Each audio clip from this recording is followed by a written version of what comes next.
Hello everyone, welcome back to tutor tips. आज हम करेंगे क्वेश्चन सिलेक्शन का, आगे जो प्रोसेस है उसके बारे में स्टडी करेंगे, plus difference between recruitment and selection उसके बारे में पढ़ेंगे। अच्छा देखिए, अब आपको क्वेश्चन जो है वो किस तरीके से आ सकता है। एक तो सिंपली क्वेश्चन आ सकता है डिफाइन सिलेक्शन या explain the term selection and the process of selection with the difference between selection and recruitment. ठीक है, इस तरीके से क्वेश्चन आ सकता है। या फिर आपको स्टेटमेंट वाइज क्वेश्चन आ सकता है। एक स्टेटमेंट दी जाएगी, उसको आपने समझ के आगे उसको एक्सप्लेन करना है। जैसे मैंने आपको अभी तो बता ही दिया है कि हमने सिलेक्शन प्रोसेस जो है उसके बारे में हमने पढ़ना है आज। ठीक है, तो उससे रिलेटेड क्या क्वेश्चन बनता है अकॉर्डिंग टू स्टेटमेंट क्या है, ठीक है, मैं आपको बताती हूँ। In every phase candidate proved unsuitable are moved out, and in the final phase suitable candidates are chosen as employees. Explain this statement along with the difference between selection and recruitment. ठीक है जी। अब यहाँ पे क्या मतलब है इस question का, कहते हर एक फेज़ में क्या है, कैंडिडेट को अगर वो अनसूटेबल है तो देन उसको मूव आउट कर दिया जाता है। एंड फाइनल फेज़ में क्या होता है कि जो बेस्ट कैंडिडेट है हम उसको एज अ एम्प्लॉई चूज़ करते हैं। ठीक है, तो कहते हैं इस स्टेटमेंट के बारे में आप एक्सप्लेनेशन दीजिए along with recruitment and selection के डिफरेंस के साथ। ठीक है जी, आई थिंक आपको ये क्वेश्चन जो ये स्टेटमेंट वाइज क्वेश्चन है ये क्लियर हो गया होगा। अब हमने यहाँ पे क्या लिखना है, कहते कि the above statement explains the process of staffing. ठीक है, क्योंकि इसमें फेसेस की भी बात आ गई। ठीक है, कि किस किस फेज में कैंडिडेट्स जो हैं वो किस तरीके से उनको रखा जाता है। कुछ एक कैंडिडेट्स जो अनसूटेबल होते हैं उनको मूव आउट कर दिया जाता है, देन फाइनल में उनको सिलेक्ट कर दिया जाता है। इट मींस क्या है, ये प्रोसेस है स्टाफिंग का। ठीक, जो हमारी सिलेक्शन है उसका ये प्रोसेस है। तो क्वेश्चन का आंसर आपने कैसे लिखना है, in above statement explain the process of staffing और वी कैन से सिलेक्शन। ठीक है, स्टाफिंग भी आ सकता है, सिलेक्शन भी, which include the step related to identifying and then choosing the most suitable candidate from amongst various candidates to man a functional post in the organization. To man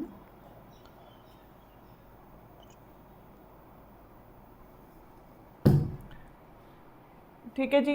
तो ये क्या है, सिलेक्शन के बारे में। ठीक है, इसके प्रोसेस के बारे में आपने इस तरीके से एक छोटी सी एक्सप्लेनेशन देनी है। देन उसके बाद आपने लिखना है कि the process of selection includes या इन्वॉल्व्स वेरियस फॉलोइंग स्टेप्स। अब कौन कौन से स्टेप्स इंक्लूडेड हैं, ठीक है, सिलेक्शन में, वो हम देखते हैं कि स्टाफिंग में किस तरीके से हम अपने एम्प्लॉयज़ को सिलेक्ट करते हैं फॉर द वेकेंट जॉब्स। ठीक है, उसके नंबर ऑफ स्टेप्स हैं उनको फॉलो किया जाता है। वन बाय वन देखते हैं क्या है।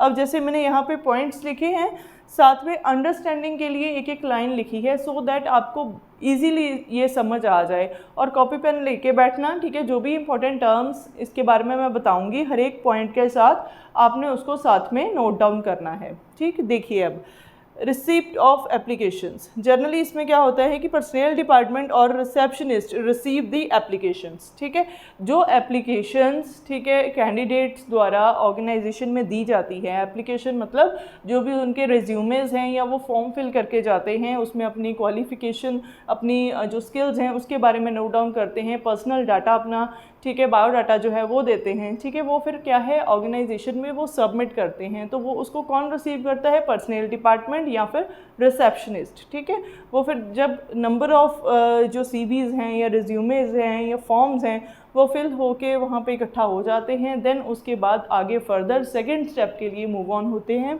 वो कौन सा है, स्क्रूटनी ऑफ एप्लीकेशंस। अब इसमें क्या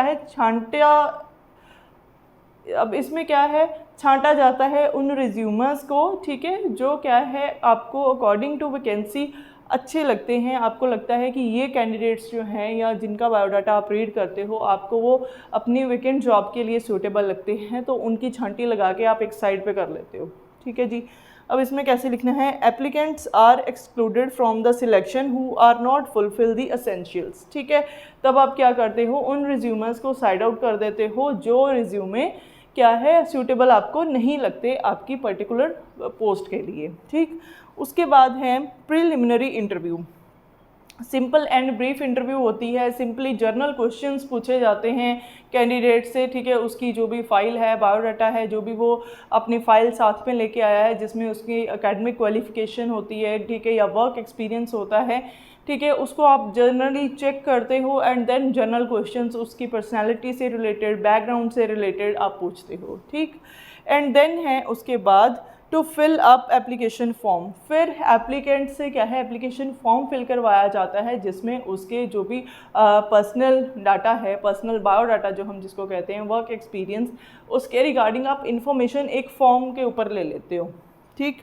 जिसमें ये देखिए मैंने लिखा है about personality, education, work experience, expected salary etcetera. ये सब कुछ क्या है, आपका एक जो भी ऑर्गेनाइजेशन का एक फॉर्म है, ठीक है, उसमें आप ये सारी चीज़ें जो है अपने कैंडिडेट से आप फुलफ़िल करवाते हो, ठीक है। आपका कैंडिडेट क्या चाहता है, what is the expected salary from him, ठीक है, एंड उसका वर्क एक्सपीरियंस कैसा है, पर्सनल बायोडाटा, कहाँ से वो बिलोंग करता है, ठीक है, क्या उसकी क्वालिफिकेशन है, ईच एंड एवरीथिंग इसमें फिलअप किया जाता है बाय द कैंडिडेट। उसके बाद है सिलेक्शन टेस्ट।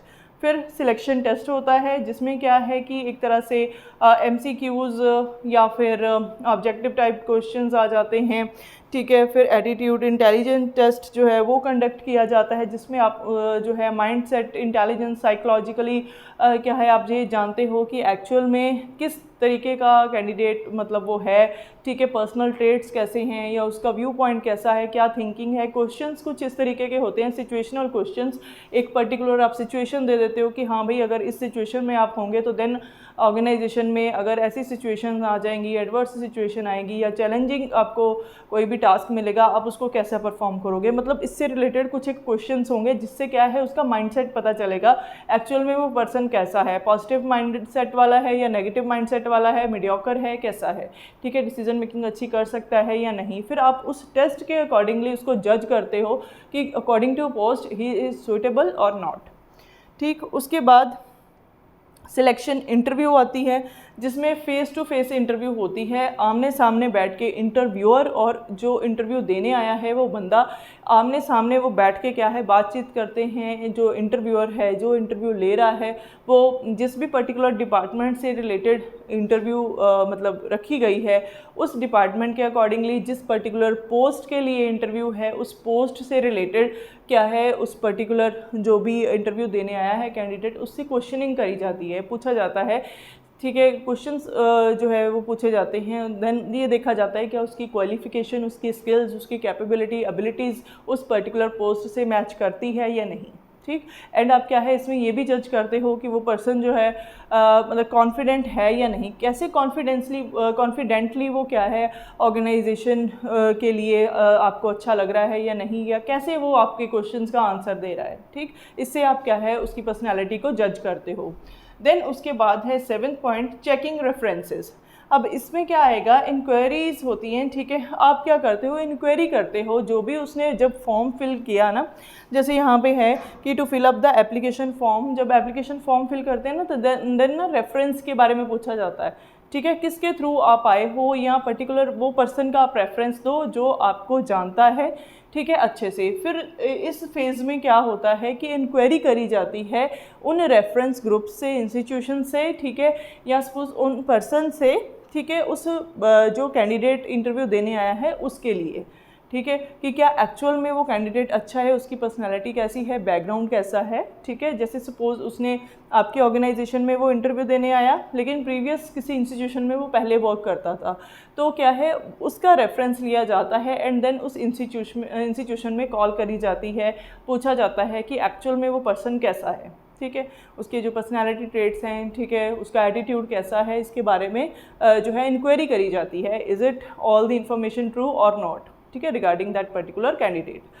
तो उसके बाद आ जाता है फिजिकल एंड मेडिकल टेस्ट। आमतौर पे ये टेस्ट जो है गवर्नमेंट जॉब के लिए होता है, जैसे पुलिस की जॉब के लिए या आर्मी के लिए, बट जनरली वैसे एक जो बिग ऑर्गेनाइजेशंस हैं या हम ये कह सकते हैं कि रजिस्टर्ड कंपनीज़ हैं, ठीक है, तो उनके लिए ये क्या है, ज़रूरी होता है कि ये देखना कि जो पर्सन आप जो कैंडिडेट आप अपॉइंट कर रहे हो वो हेल्दी हो, ठीक है, मेंटली वो सही हो, ठीक है, और हेल्थ वाइज भी क्या हो, फिट और फाइन हो।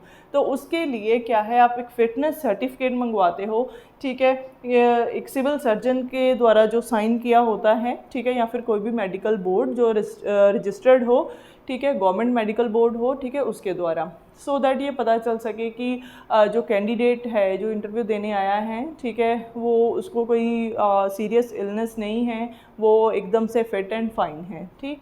एंड देन उसके बाद है फाइनल इंटरव्यू। वेट,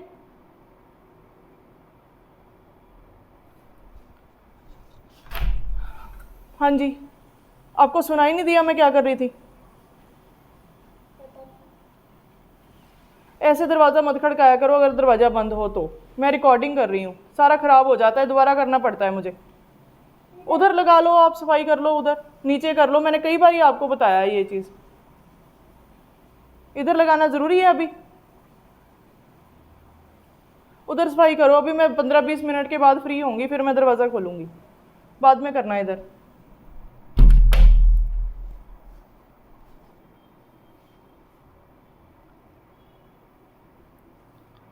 हाँ जी, तो उसके बाद हमारा जो 9th पॉइंट है वो क्या है, फाइनल अप्रूवल का, कि जब जो एम्प्लॉई है उसके बारे में सारी नॉलेज आपको हो जाती है, you know about the person जो आपकी ऑर्गेनाइजेशन में इंटरव्यू देने आया है, उसका जो आप सिलेक्शन आपने टेस्ट लिया वो सही है, ठीक है, पर्सनालिटी ट्रेट्स अच्छे हैं, he is confident, each and everything, हर एक आस्पेक्ट्स आप क्या है चेक करते हो और आपको वो सूटेबल कैंडिडेट लगता है, देन आप क्या करते हो, उसको अप्रूवल दे देते हो एंड क्या है उसको अपॉइंट करते हो on probation period for some time, just ये देखने के लिए कि क्या वो कैंडिडेट जो है जिस भी पर्टिकुलर वैकेंसी के लिए हमने उसको अपॉइंट किया है, ठीक है, प्रोबेशन पीरियड जो होता है वो एक ट्रेनिंग पीरियड होता है जिसमें आप उसको ट्रेन करते हो, ठीक है, ऑर्गेनाइजेशन में काम करने के लिए उसको ये समझाते हो कि किस तरीके का वर्क है और कैसे आपने उस वर्क को परफॉर्म करना है, ठीक है, इसके बारे में समझाते हो और आप एक टाइम देते हो उसको, जैसे 3 मंथ या 1.5 मंथ का टाइम हो गया,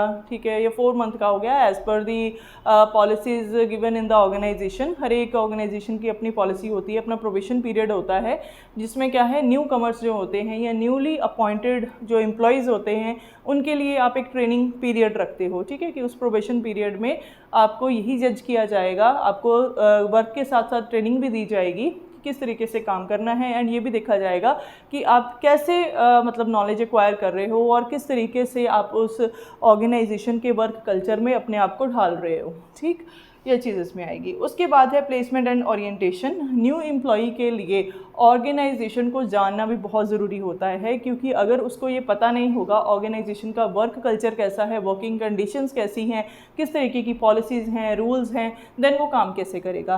प्लेसमेंट एंड ओरिएंटेशन में क्या होता है कि आप न्यू कमर्स को, जो न्यू एम्प्लॉयज़ होते हैं, उनके लिए एक छोटा सा फंक्शन रखते हो या सिंपली आप क्या करते हो, उसको एक तरीके से सभी ऑर्गेनाइजेशन के जितने भी एम्प्लॉयज़ हैं, डिपार्टमेंट्स हैं, डिपार्टमेंटल हेड्स हैं, उनके साथ फेमिलियर करवाते हो, सो दैट उसके लिए भी इजी हो जाता है काम करना और ऑर्गेनाइजेशन में जो है अपनी पहचान बनाना, ऑर्गेनाइजेशन में अपने जो भी फंक्शंस हैं उसके जो भी उसको टास्क दिया गया है परफॉर्म करने के लिए, अकॉर्डिंग टू दैट वो इजीली उसको एक्सेप्ट करके परफॉर्म कर सके, ठीक है।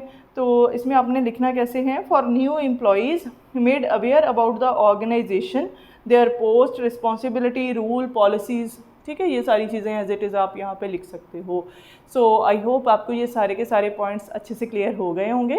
अब हम करेंगे topic regarding the difference between recruitment and selection. Start करते हैं रिक्रूटमेंट एंड सिलेक्शन का डिफरेंस।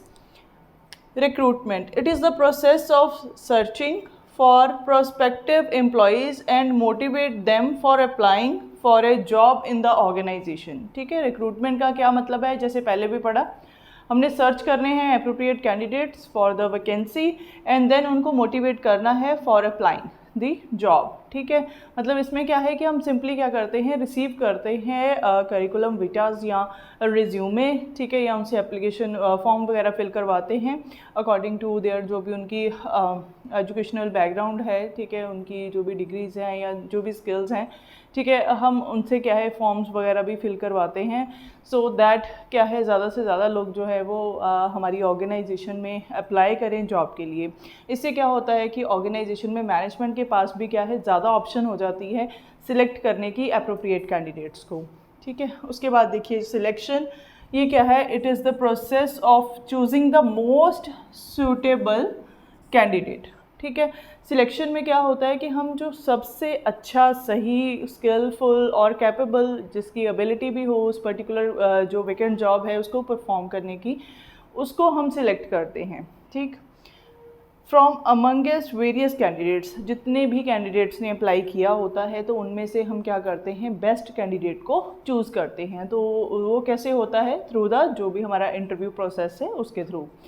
उसके बाद है second point, the process of recruitment is positive by nature, more and more persons are motivated to apply for the job. ठीक है, अब ये क्या है, कहते हैं एक पॉजिटिव जो है एक प्रोसेस है, या हम ये कह सकते हैं कि इसमें क्या होता है कि ज़्यादा से ज़्यादा लोग जो हैं वो अप्लाई करते हैं, क्योंकि इसमें ये नहीं होता कि भाई हाँ आप नहीं अप्लाई कर सकते या ये नहीं अप्लाई कर सकता, वो नहीं, ऐसे नहीं है।